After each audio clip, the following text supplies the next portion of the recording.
आज हम लोग देखेंगे मनुष्य के मादा जनन अंग के बारे में समझेंगे। मनुष्य के मादा जनन अंग के बारे में समझेंगे। देखिए यह मनुष्य के मादा जनन अंग अर्थात स्त्रियों का जनन अंग है। स्त्रियों का जनन अंग है मनुष्य के मादा जनन अंग। जनन अंग तो अन्य जीव जंतु में भी होता है। यहाँ पर मनुष्य में देखना, मनुष्य में किसका? तो स्त्रियों का। मनुष्य के मादा जनन अंग, मादा माने स्त्री, स्त्रियों का जनन अंग के बारे में देखेंगे। यहाँ पर मादा जनन अंग की जो मुख्य रचनाएं हैं वह है आपका अंडाशय। क्या है? अंडाशय, फैलोपियन ट्यूब हो गया, उसके बाद गर्भाशय हो गया, फिर उसके बाद योनि हो गया, फिर उसके बाद भाग या वल्वा हो गया। ये मादा जनन अंग की मुख्य रचनाएं हैं। मादा जनन अंग की मुख्य रचनाएं हैं। यहाँ से आप ये देख सकते हैं, यहाँ से जो ये लाइनिंग गया है ये अंडवाहिनी को दिखाता है। ये किसको दिखाता है? अंडवाहिनी। अंडवाहिनी देखिए यहाँ पर होता है मादा जनन अंग में। और ये आपका फैलोपियन ट्यूब, ये आपका क्या हो गया? Fallopian tube. ये क्या हो गया आपका? फैलोपियन ट्यूब हो गया। क्या हो गया? Fallopian tube. ये आपका फैलोपियन ट्यूब को दिखाता है। फैलोपियन ट्यूब का ही नाम है अंडवाहिनी। फैलोपियन ट्यूब का ही नाम है अंडवाहिनी। क्या नाम है? अंडवाहिनी। फैलोपियन नलिका, इसी को फैलोपियन ट्यूब भी कहते हैं। और ये आपका अंडाशय हो गया। ये अंडाशय अंगूर के गुच्छ के समान जो दिखाई पड़ता है ये आपका अंडाशय हो गया। ये आपका क्या हो गया? अंडाशय। अंडाशय से अंडाणु निकलता है। अंडाशय से एक परिपक्व अंडाणु निकलता है, फैलोपियन ट्यूब में जाता है। ये आपका गर्भाशय हो गया। ये क्या हो गया? गर्भाशय हो गया। और ये बीच वाले पार्ट्स जो ये योनि हो गया। बीच वाले पार्ट्स क्या हो गया? योनि। यहाँ से आप ये रचना देखिए, ये रचना यहाँ से इधर से भी देखिए, उधर से ये जो रचना है ये आपका हाइमेन कहलाता है। ये क्या कहलाता है? हाइमेन। और ये जो आपका ये बीच में ये जो रचना दिया गया है ये आपका हो गया भाग्या वल्वा। भाग्या वल्वा। चलिए देखते हैं फैलोपियन नलिका क्या होता है। तो फैलोपियन नलिका एक जोड़ी चौड़ी नलिका है। एक जोड़ा माने दो। फैलोपियन नलिका देखिए, फैलोपियन नलिका एक जोड़ी चौड़ी नलिका है। एक जोड़ी चौड़ी नलिका है। एक जोड़ी चौड़ी नलिका है। यह अंडाशय के ऊपरी भाग से शुरू होता है। अंडाशय कहाँ पर है? यहाँ पर। इसके ऊपरी भाग से शुरू होता है। इसके ऊपरी भाग से शुरू होकर नीचे की ओर जाती है। ऊपरी भाग से शुरू हुआ है और नीचे की ओर आया है। कौन? फैलोपियन नलिका। अंडाशय ऊपरी भाग से शुरू होकर नीचे की ओर जाती है और अंत में गर्भाशय से जुड़ जाती है। अंत में किससे जुड़ जाती है? गर्भाशय से। फैलोपियन नलिका क्या है? फैलोपियन नलिका एक जोड़ी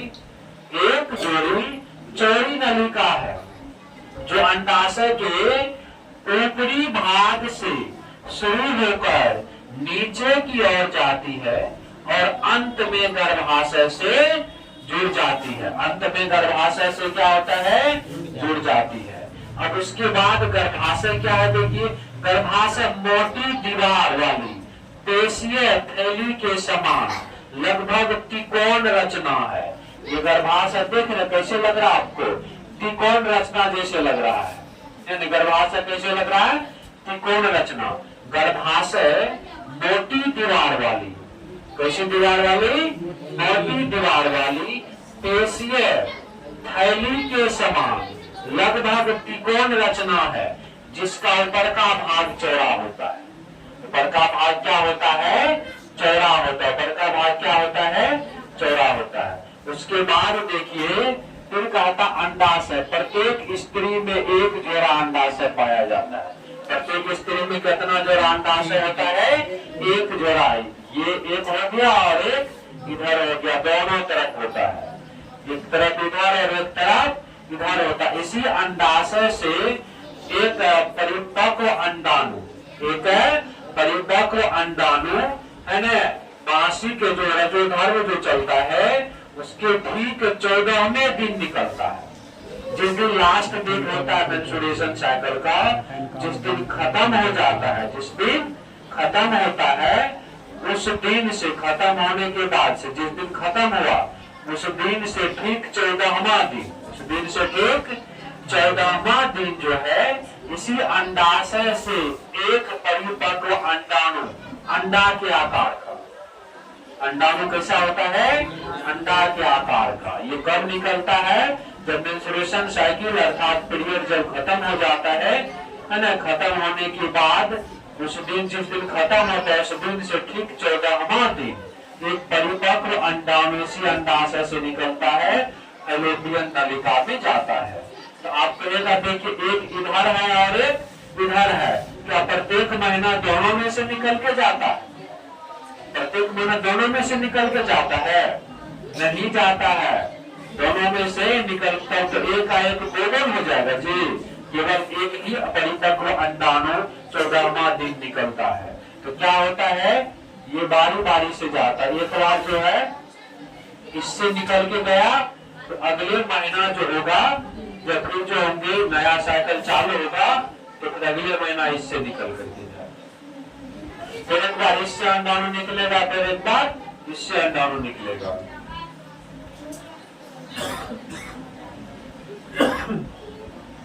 एक बार इससे निकलेगा और एक बार इससे अंडाणु निकलेगा। एक मंथ में एक से एक ही अंडाणु निकलता है, 28 दिन का चक्र होता है। अब हम लोग जानते हैं योनि क्या है। योनि एक पेशीय नली के समान रचना है। योनि क्या है? पेशीय नली के समान रचना है जिसकी लंबाई 7 से 10 सेंटीमीटर लंबी होती है। 7 से 10 सेंटीमीटर लंबी होती है। किसकी? योनि की लंबाई कितना होता है? 7 से 10। ये जो योनि है इसकी जो लंबाई होती है ये 7 से 10 सेंटीमीटर। कितना होता है इसका लंबाई? 7 से 10 सेंटीमीटर। 7 से इस तरह से लंबाई यहाँ से होगा 7 से 10 सेंटीमीटर। इसकी दीवार पेशी तथा तंतुमय संयोजी ऊतक का बना होता है। योनि का दीवार किस ऊतक का बना होता है? पेशी तथा तंतुमय संयोजी ऊतक। योनि का दीवार जो होता है इसका, इस योनि का दीवार पेशी तथा तंतुमय संयोजी ऊतक। कौन सा ऊतक? तंतुमय संयोजी ऊतक। कौन सा ऊतक? तंतुमय संयोजी ऊतक से बना होता है तथा फैलने योग्य होती है। क्या फैलने योग्य होती है? योनि की दीवारें जो पेशी तथा तंतुमय संयोजी ऊतक का बना होता है और यह दीवार फैलने योग्य होता है, फैल सकता है और सिकुड़ सकता है, फैलने योग्य रचना होती है। यह बाहर की ओर एक छिद्र द्वारा, छिद्र भाग या वल्वा द्वारा खुलता है। बाहर की ओर एक छिद्र द्वारा खुलता है, उस छिद्र का नाम है भागवा, भाग्या वल्वा, भाग्या वल्वा। अब यहाँ पर देखिए हाइमेन लिखा है, तो हाइमेन क्या है? वल्वा एक पतली झिल्ली से ढकी होती है, उस झिल्ली को हाइमेन कहते हैं। उस झिल्ली को क्या कहते हैं? हाइमेन कहते हैं। यही हाइमेन की झिल्ली होता है। एक पतला पर्दा होता है, मानिए पतला क्या होता है? पर्दा होता है ना, योनि से नीचे, योनि वाले पार्ट्स में से नीचे है ना, एक भाग्य वल्वा एक छिद्र होता है। भाग्य वल्वा क्या एक प्रकार का छिद्र है। भाग्य वल्वा एक प्रकार का छिद्र है जो योनि का निचला हिस्सा है, लेकिन उसमें एक है पर्दा, जैसे घर का शटर बंद रहता है उसी तरह से योनि का ये बंद रहता है शटर। उसको पतली झिल्ली रहती है, वो बहुत ही नाजुक झिल्ली होता है, उसका नाम क्या है? हाइमेन। याद रखिए, एक बार अगर यह झिल्ली टूट गया तो दोबारा जीवन में नहीं बनता है, दोबारा जीवन में नहीं बनता। एक बार यह झिल्ली टूट जाता है तो दोबारा नहीं बनता है। और यह कभी नहीं किसी का भी टूट सकता है ना। 12-14 वर्ष की उम्र से हो सकता है, जो लड़कियां दौड़ती है ना, दौड़ने की वजह से भी कभी टूट जाता है। तो साइकिल चलाती, साइकिल चलाने की वजह से भी टूट जाता है। जो खेल कूद करती उससे भी यह पतली झिल्ली टूट सकता है, ये नॉर्मल बात है ना। तो इस प्रकार से हाइमेन आप समझ गए, हाइमेन क्या है ना, योनि मार्ग में एक क्या है, एक झिल्ली है, क्या है, एक झिल्ली है जो भाग्य बलवा को ढका रहता है, भाग्य बलवा को ढका रहता है। भाग्य यहाँ से देखिए ये बलवा हो गया, क्या हो गया, बलवा, भाग्य बलवा हो गया, और यहाँ पर ये झिल्ली लेवल है, ये ढका हुआ है, एक पर्दा लेवल है ना, उसका नाम हाइमेन है, उसका नाम हाइमेन है। और उसके बाद देखिए योनि आप समझ गए, इसकी लंबाई 7 से 8 सेंटीमीटर होती है ना। इस प्रकार से आप मनुष्य के मादा जनन अंग के बारे में एक संक्षिप्त जानकारी प्राप्त कर लीजिए।